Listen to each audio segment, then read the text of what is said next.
So welcome back, my people, to this last video of this financial planning series. So as you can see, we managed to make our long financial term of saving 250 for 21 years to meet our long term financial goal, then 4 years for the medium term, then 2 years for the short term. So depending on your plan there, you have, this is just an example. Maybe on your financial plan you have different figures there. Maybe yours may not be 21 years, maybe 15. Then for the medium term, maybe 3. Then for the short term, maybe 1 year. So this is just going to be looking at how we can shorten that period. So you remember, when you're getting this money monthly, you have different options, either to keep it in your regular account or a savings account, or put it in any particular asset that will give you a small return per month. So I just change this so that we get going. Let's change this to that. So let us say we have our, this is just a brief example, say monthly savings.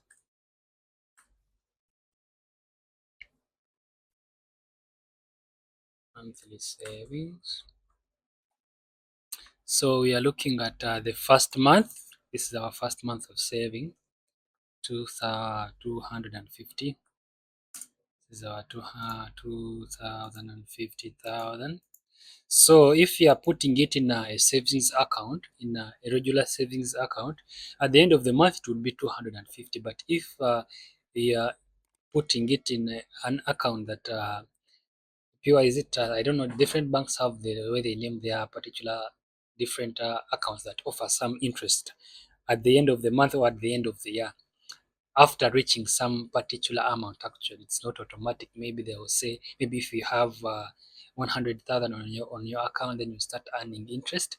So, and this normally in my country, this interest, normally annual interest, range range from maybe 3.5, 0.035. This is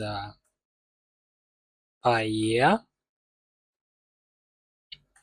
Then per month, monthly interest,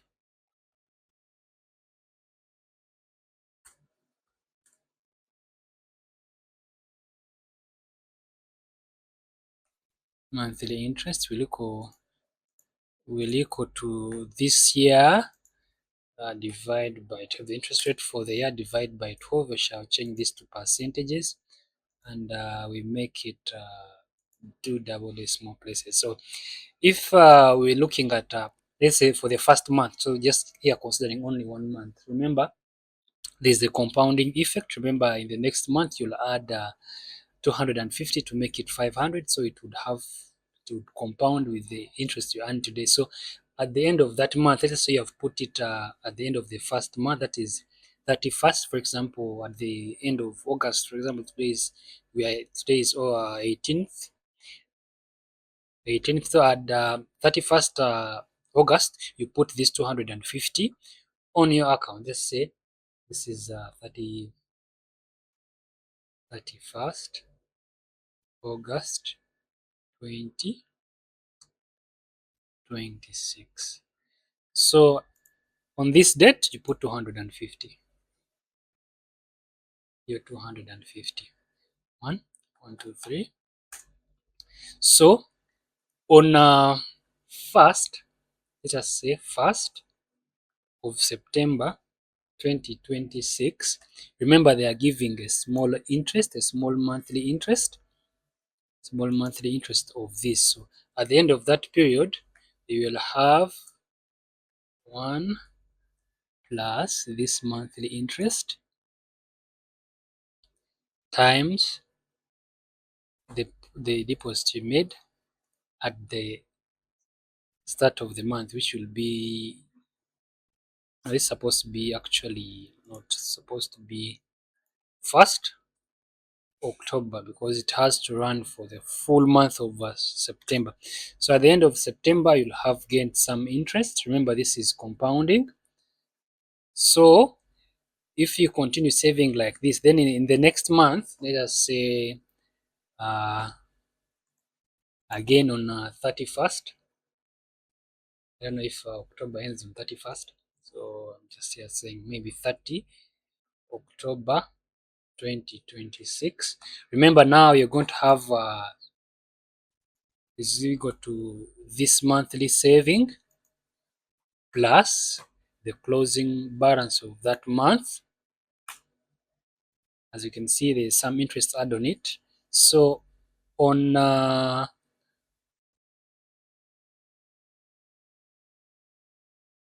month of is it December 1st, 2026, you'll be having this once again plus 1 plus this monthly interest.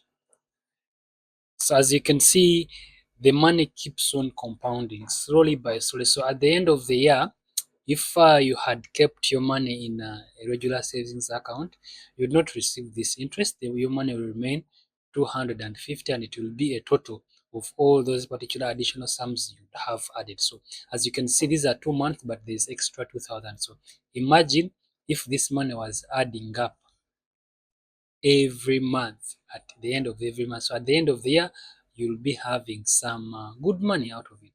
For example, let us say we have only kept 250 for that full we deposited 250 and stopped there. 1, 2, 3.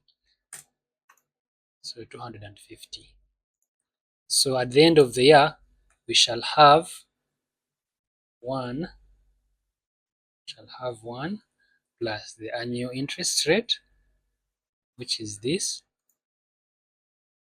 then times our saving. So this is more finance, and normally we talk more finance on the other account. So at the end of the year, if you decided to put 250 today in a regular savings account that pays 3.5% per annum, you would get 258,750.